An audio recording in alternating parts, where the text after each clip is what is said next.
disability lawyer David Brannen. In this video, I'm going to answer a question. Do I have to pay back EI sickness once I get approved for short-term or long-term disability? After watching this video, you're going to know the answer. And if you have comments, please leave them below. Don't forget to hit that like button and subscribe to get our videos coming out a few times a week. When is EI sickness entitled to be paid back if you later get approved for these other types of things like short-term disability and long-term disability?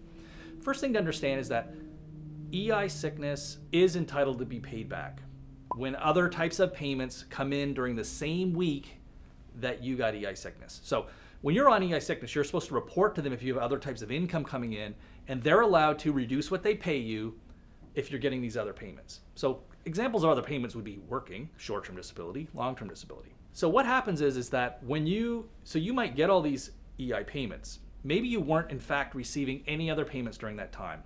But what happens is if you later get approved for short-term disability or long-term disability, they will retroactively pay you. And so what happens is you will get a lump sum payment of say like $30,000 that covers this period of months in the past. And what happens is when those months in the past overlap with any weeks where you got EI sickness is entitled to be paid back. Here's the thing that you want to be thinking about. One problem we see that people can get into here is that EI, they are kind of, and at least in my experience, they're kind of loose on when they will start your 15-week EI period.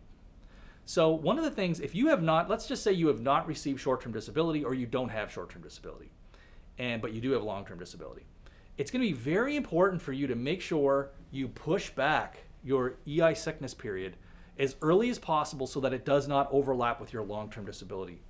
So just for example, long-term disability usually will not, well, it doesn't usually, it always has a waiting period for any group policy. It has a waiting period of say, usually 15 weeks or more.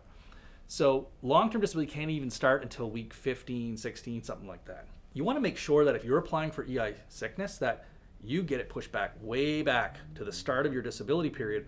So by the time it ends before the long-term disability starts. What we've seen is people run into problems is that they'll go in and apply for EI sickness and they'll just put the application on the date they go in. And so what may happen is you've applied for long-term disability, you're fighting with it, you're a few months in, at the same time you go in and apply for EI sickness and you just apply on this date. Now you've created this thing where if you get paid EI, it's going to be an overlapping period with your long-term disability. That could be avoided if you had, when you went in on this date, you said, I want to apply for EI sickness, but retroactively back to when I first went off sick. Your doctor just has to verify that's when it started and they will do it. The problem with doing it the other way is if you just go in and randomly they just start at the date you go in, once your long-term disability is eventually approved, you're going to have to pay back that EI. But if you had pushed it back to the period before your long-term disability, you would have not had to pay it. I know this can be a bit complicated. I'm not the greatest at explaining it, but just keep in mind that the period that your EI starts and covers is very important and can be shifted around and can be random sometimes. We've had one case where we were successful in getting EI to change the period after the fact. That was not easy to do, and I would not recommend trying to do that.